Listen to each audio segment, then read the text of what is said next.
1 Timóteo capítulo 3, versículo 16, nos diz a palavra do Senhor. E sem dúvida alguma, grande é o mistério da piedade.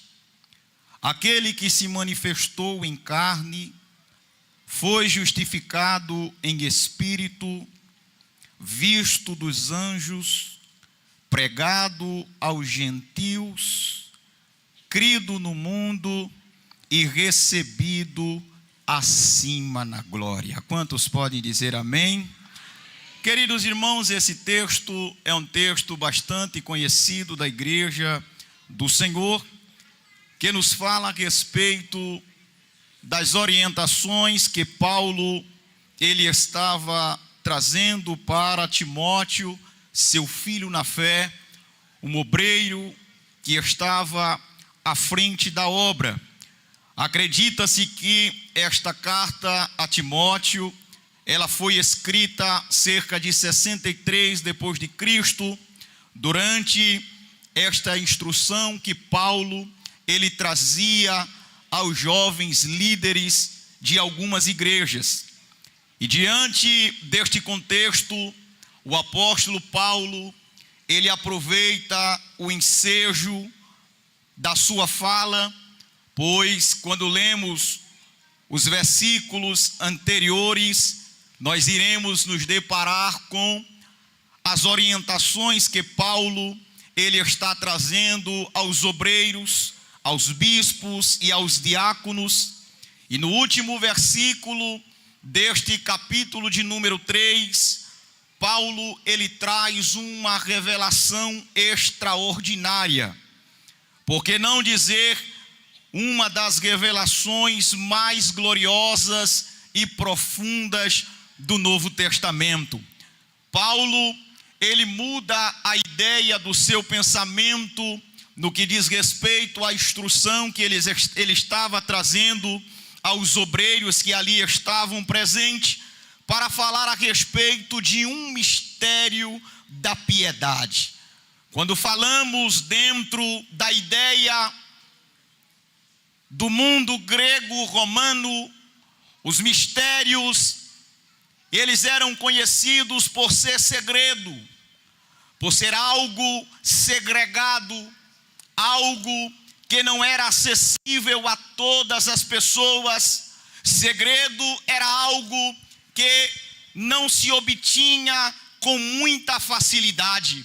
Porém, dentro deste contexto, Paulo, ele se preocupa em revelar um segredo que até então era oculto, um segredo que até então não estava dentro do conhecimento daqueles que o ouvia, daqueles que o acompanhava.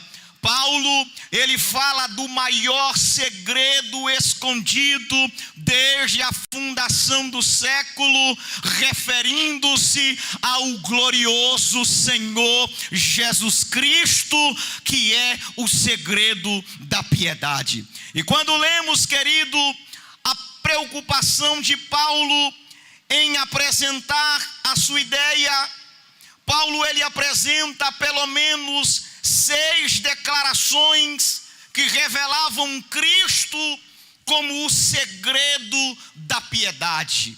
Dentro do contexto bíblico, nós entendemos que o Senhor Deus, ele não criou o homem para que o homem morresse. Deus, ele não criou o homem com a finalidade de que o homem sofresse. Quando Deus, ele pensou em criar o homem, ele cria o homem com a finalidade de que este pudesse servi-lo, adorá-lo e por consequência viver eternamente na presença do seu Criador. Mas o pecado, ele começa a criar uma mácula, ele traz uma mancha, ele começa agora desvirtuar o homem do plano que Deus havia estabelecido para que o homem pudesse seguir. Paulo, quando escreve aos Romanos no capítulo 3 e versículo de número 23, Paulo, ele começa a dizer que todos pecaram e destituídos estão da glória de Deus. Logo, o pecado passou a ser algo comum em toda a humanidade. Pois no capítulo de número 5 e o versículo de número 12 de Romanos, Paulo ele escreve dizendo que como por um homem entrou o pecado no mundo, e pelo pecado a morte, assim a morte passou a todos os homens, por isso que todos pecaram. E o interessante é que diante desta situação em que o homem se encontrava, não existia nada que o homem pudesse fazer de livre e espontânea vontade. Não havia nada que o homem pudesse fazer com o seu próprio esforço para mudar esta situação.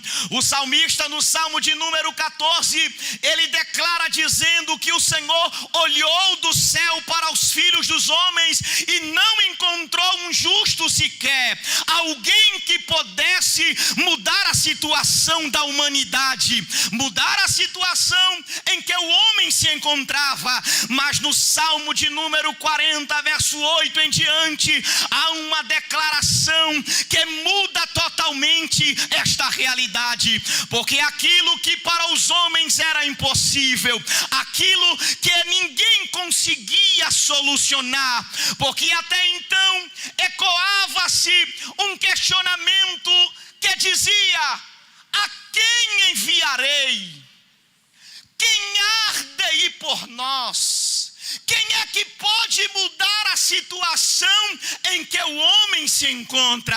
Há quem diga que houve silêncio no céu, mas no Salmo de número 40, verso 8 em diante, aleluia, há uma expressão que o salmista diz, que diz: eis-me aqui, eis que neste livro está escrito ao meu respeito, o meu desejo é cumprir a tua vontade, porque a tua vontade está dentro de mim.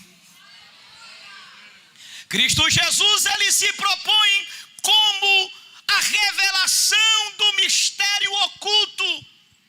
E neste versículo de número 16 do capítulo 3 de 1 Timóteo, Paulo, ele nos apresenta pelo menos 6 declarações que revela Cristo como o centro da salvação da humanidade e o grande mistério da piedade.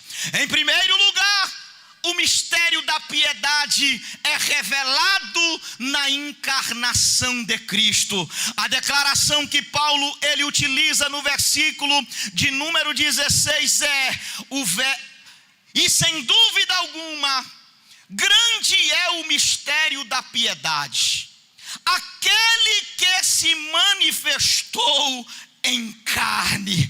Precisamos entender, queridos, que a salvação, ela não se revela apenas na cruz. A salvação, ela também se revela na manjedoura, aonde o Deus invisível, ele se fez visível. O Deus inacessível, ele se fez acessível a todos os homens, trazendo salvação a todo aquele que crê. João, ele expressa dizendo no capítulo 1 e o versículo de número 14: e o verbo se fez carne e habitou entre nós, e vimos a sua glória como a glória do unigênito do Pai, cheia de graça e de bondade. O Deus que era irreconhecível em Cristo Jesus, ele se humanizou para mudar a situação em que a humanidade ela se encontrava. Paulo ele diz: este mistério se revela na encarnação. Só que diferentemente do que os judeus esperavam, esta revelação não foi de um chefe militar. Esta revelação não foi de alguém que traria contrariedade ao Império Romano, porque até então todos estavam debaixo do jugo de Roma. Cristo, ele vem E Paulo, ele revela, escrevendo aos Filipenses, que ele veio como servo. Mesmo sendo Deus, ele não teve por usurpação ser igual a Deus, mas ele humilhou-se na forma de servo, e na forma de servo ele foi obediente até a morte, e morte de cruz, porque ele entendia que a revelação da piedade, ela precisava mudar a nossa situação, ela precisava tirar-nos de onde nós estávamos, destituídos da glória de Deus, para nos fazer voltar a desfrutar da intimidade no jardim, a voltar a ter a presença, a intimidade com o Pai, a voltar a ter o relacionamento. E hoje nós estamos aqui porque Ele decidiu vir. Oh, aleluia! Ele decidiu vir, ele decidiu revelar-se em carne. Paulo, ele disse, ele se manifestou em carne, diferente dos pensamentos gnósticos. Ele não era apenas uma representatividade de Deus, ele não era apenas algo ilusório, não. Ele passou, ele experimentou o nosso sofrimento. A Bíblia diz que quando ele estava no jardim do Getsêmani, quem sabe, penso eu, ele já estava olhando para o Gólgota, ele já estava vislumbrando a via dolorosa, ele já estava vendo o escárnio, e o texto diz que ele ora de forma intensa, até que o seu suor começa a se converter em grandes gotas de sangue. E na sua oração ele diz: Pai, se for possível, passa de mim este cálice. Se for possível, passa de mim esta hora. Mas eu imagino que ele já estava olhando nesta noite para a sucupira, ele já estava te enxergando, ele já estava te vendo, ele já estava nos contemplando nesta noite, tomando parte do pão, tomando parte do cálice, e acreditando que aquele sacrifício não seria em vão. Ele sofreu. Isaías, ele declara dizendo que verdadeiramente não foi fictício, não foi uma encenação. Verdadeiramente ele tomou sobre si todas as nossas dores. Não, eu vou dizer de novo. Verdadeiramente ele tomou sobre si todas as nossas dores, todas as nossas enfermidades ele levou sobre si, e nós o reputamos por aflito, ferido de Deus e oprimido, mas ele foi escarnecido no nosso lugar, ele sofreu. Mas tem uma coisa: pelas suas pisaduras você foi sarado, você foi sarado, você recebeu a reconciliação por intermédio do sofrimento. Oh, aleluia! A encarnação é a maior revelação da piedade de Deus, a maior prova de que ele se compadeceu de nós. Paulo, ele ainda declara neste texto, mostrando que o mistério da piedade, ele é confirmado na justiça de Cristo. Não que Jesus ele precisasse ser justificado, até porque em Cristo nunca houve pecado. Pelo contrário, Paulo, ele afirma dizendo que ele se fez pecado por nós. Não havia razão para que Jesus ele fosse justificado, mas a ideia aqui, aleluia, no texto apresentado apresentado por Paulo é que o Espírito Santo, ele confirmou, ele autenticou, ele selou a revelação da piedade. A Bíblia diz em Mateus capítulo de número 3, versículo 16 e 17, que é quando ele está sendo batizado, o Espírito Santo desce sobre ele em forma corpórea, aleluia, de uma pomba, e uma voz do céu exclama dizendo: está aí o meu filho amado, em quem eu sinto prazer. Ele foi justificado, aleluia. Ele foi justificado. A justiça de Cristo, ela é a única justiça capaz de justificar o pecador.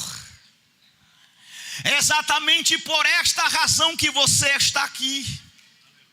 É exatamente por este motivo que você está aqui nesta noite, porque nada nem ninguém poderia mudar o teu estado atual, mas a justiça de Cristo, ela nos colocou em lugar de filho, ela nos deu o direito de aproximarmos do Santo dos Santos, e nesta noite, hoje, nós podemos manter esta comunhão com o Pai. Porque a barreira que separava, ela foi derrubada. O véu que separava foi rasgado de alto a baixo. Agora eu e você, nós podemos nos aproximar. Oh, glória seja dada ao nome do Senhor Jesus para todo sempre. Não haveria misericórdia sem Cristo.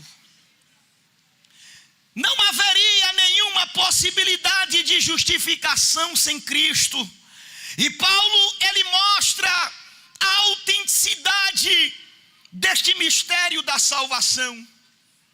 Uma coisa interessante em terceiro momento, é que o mistério da piedade, segundo Paulo, ele é admirado no céu.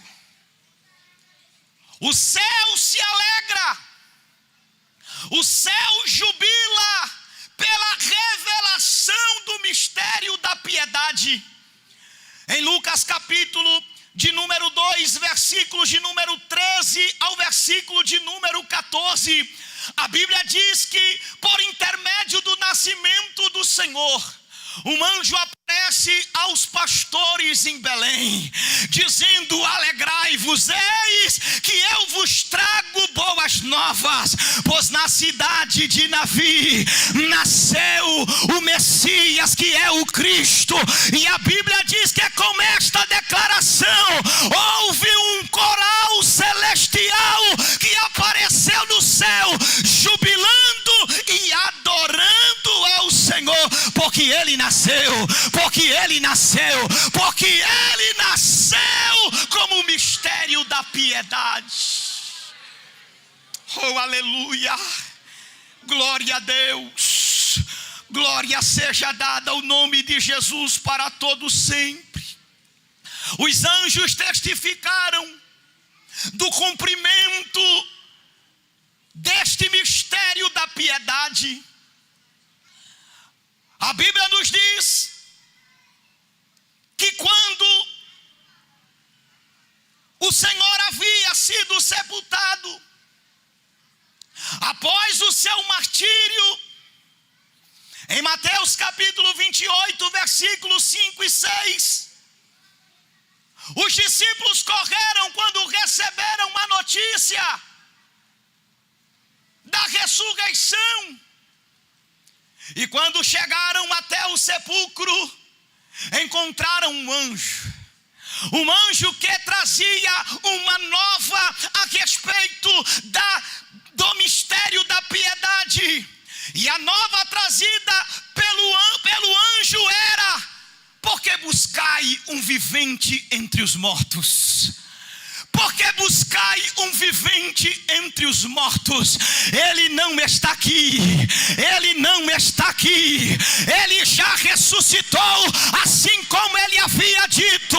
É esta razão que nos nós aqui nesta noite, porque o mistério da piedade, ele não ficou na sepultura fria, assim como ele disse, ele ressuscitou, ele ressuscitou, ele ressuscitou. E você pode sentir, ele está presente aqui nesta noite, porque ele está vivo. Oradaga surianda largue assura labagácia. Ele está vivo. Não haveria sentido em estarmos aqui, mas ele está vivo.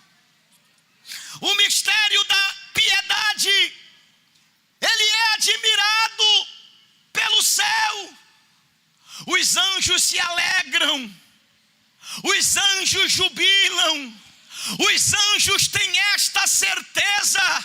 Em Atos capítulo 1, versículo de número 10 e 11, no percurso da ascensão de Cristo, Jesus já ressurreto está trazendo as últimas instruções aos seus discípulos. E a Bíblia diz que ele é assunto ao céu, de maneira que ele é elevado até sumir nas nuvens. Mas os varões ficaram olhando para cima. Eles ficaram esperando alguma coisa acontecer. Quem sabe, eles diziam no coração, e agora? Como será? Mas a nova trazida pelos anjos para ele foi: varões galileus, porque estáis olhando para o céu. Esse Jesus que dentre vós foi assunto ao céu, há de vir, há de vir, há de vir, assim como para o céu viste. Os anjos, eles nutrem esta certeza. Os anjos, eles nutrem esta certeza. A igreja precisa nutrir esta certeza. Ele vai voltar, ele vem aí. Eis que ele está às portas, e no momento, num abrir e fechar de olhos, eu e você iremos nos encontrar com ele. Oh, aleluia, aleluia. O mistério da piedade, Paulo diz que ele é proclamado a todas as nações. Como disse no início, o segredo era algo que era inacessível a muita gente. Segredo é algo particular, mas o mistério da piedade, ele não ficou oculto, ele não ficou segregado. A compaixão se manifesta quando a igreja compreende que Cristo, ele é a única esperança para o mundo.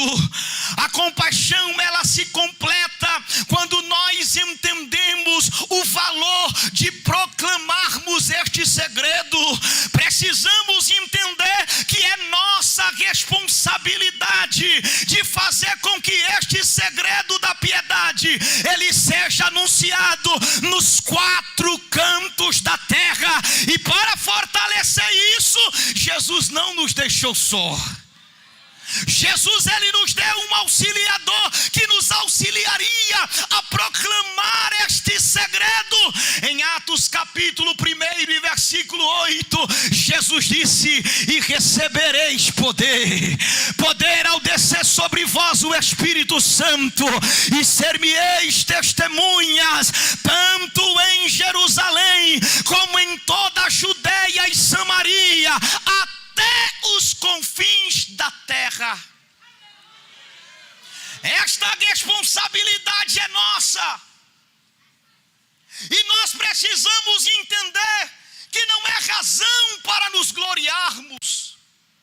Paulo, escrevendo aos Coríntios, na primeira carta, capítulo 9, versículo 16, ele declara dizendo: se anuncio o evangelho, eu não tenho do que me envergonhar, porque é-me imposta esta obrigação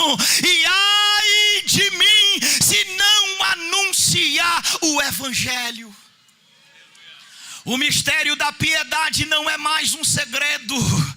O mistério da piedade não está mais segregado. E esta incumbência foi dada não aos anjos. Pedro disse que quisera os anjos anunciar o evangelho de salvação. Mas Deus olhou desde a eternidade e escolheu a sua noiva amada para ser aquela que levaria este mistério aos 4 cantos da terra. Não há mais segredo. Precisamos proclamar a todas as nações. Nenhuma vida piedosa deve ser silenciada. A verdade do evangelho, ela é produzida por intermédio da proclamação, por intermédio da disseminação desta palavra. Em quinto lugar, a quinta declaração que Paulo ele apresenta no versículo de número 16 é que o mistério da piedade ele é recebido com fé. É preciso acreditar que o seu estado foi mudado. Deixa eu deixar mais nítido para vocês. É preciso crer que a nossa situação não é a mesma de outrora. Paulo, escrevendo aos Romanos no capítulo 5, versículo de número 8, ele diz que Deus prova seu amor para conosco, em que Cristo morreu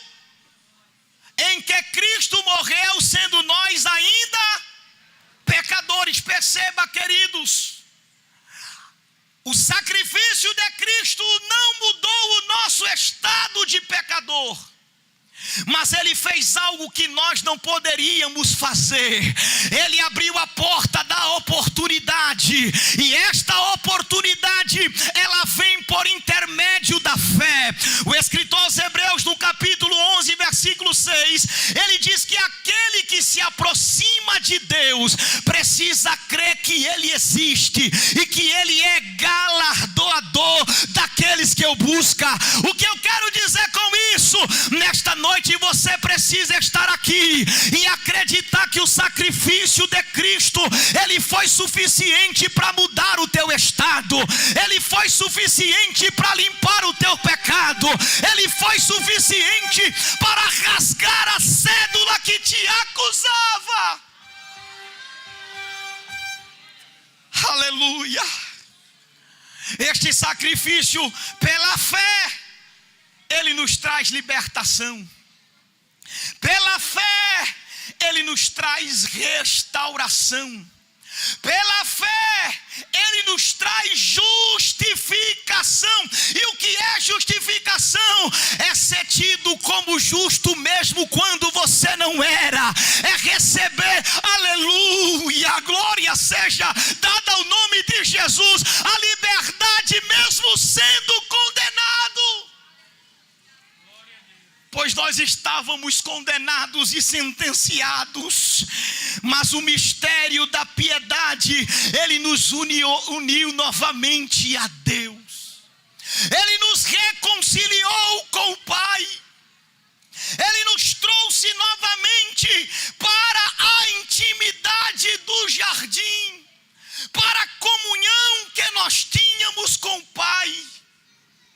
E em sexto lugar, o mistério da piedade, segundo Paulo, ele se consuma na glorificação de Cristo. Pois ele encerra o versículo de número 16 dizendo: crido no mundo, recebido acima na glória. Cristo, ele abriu mão de tudo aquilo que ele tinha. Pois Paulo disse, escrevendo aos Filipenses, o capítulo 2, versículo 5 em diante: haja em vós o mesmo sentimento que houve também em Cristo Jesus, que sendo em forma de Deus, não teve por usurpação ser igual a Deus, mas aniquilou-se a si mesmo. Ele abriu mão da glória que lhe estava proposta. Ele deixou o trono para descer aqui, para enfrentar a mesma luta que eu e você enfrentamos diariamente. Passou pelas mesmas intempéries que nós passamos no nosso dia. Mas agora ele não está mais como um servo humilhado. Agora ele não está mais como um Cristo martirizado. Agora ele não está mais como um Cristo sofrido. Ele voltou para o seu estádio original. Ele voltou e está sentado no trono.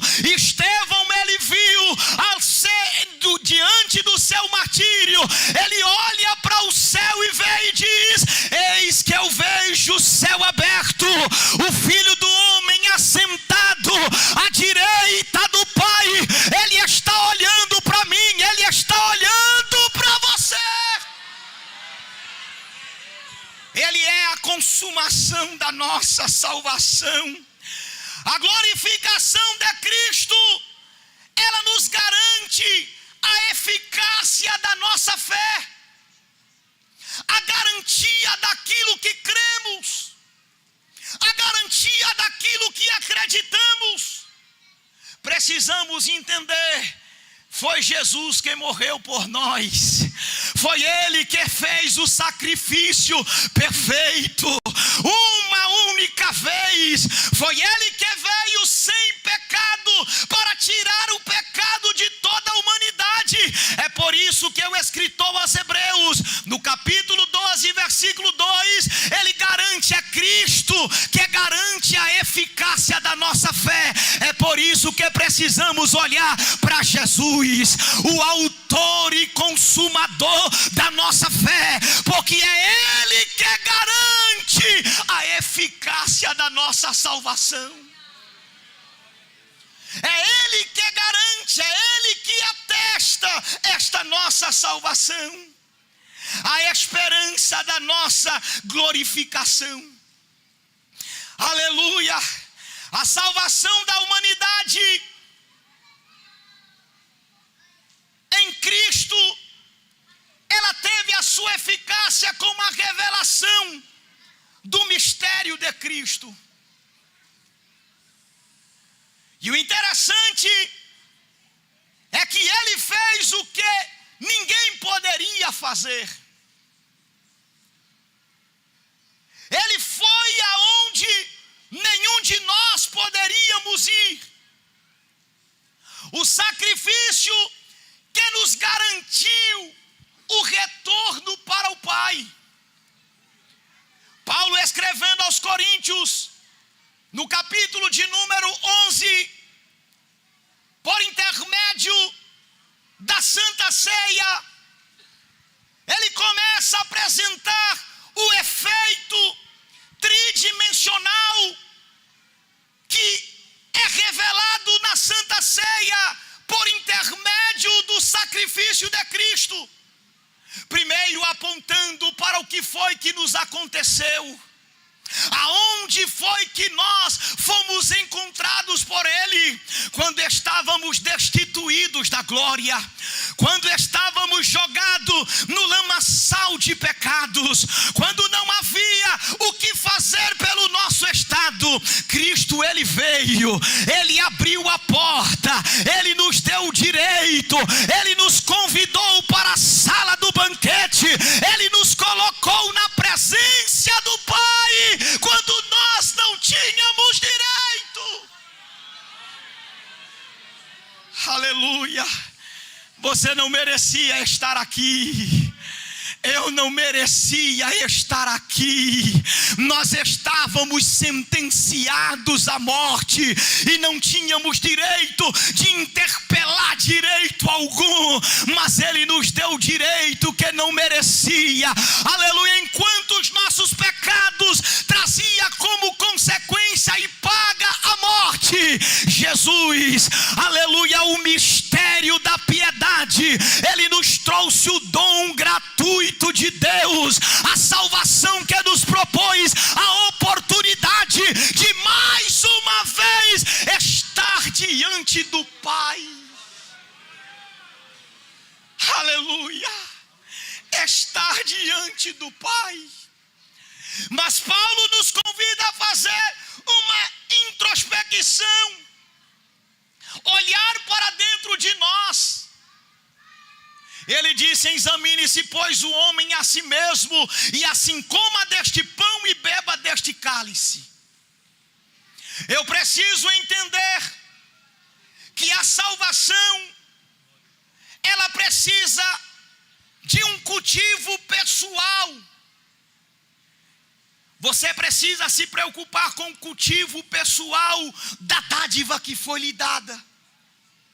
E em terceiro lugar, Paulo, ele apresenta uma visão prospectiva, uma visão futura, nos apresentando que nós estaremos com Ele.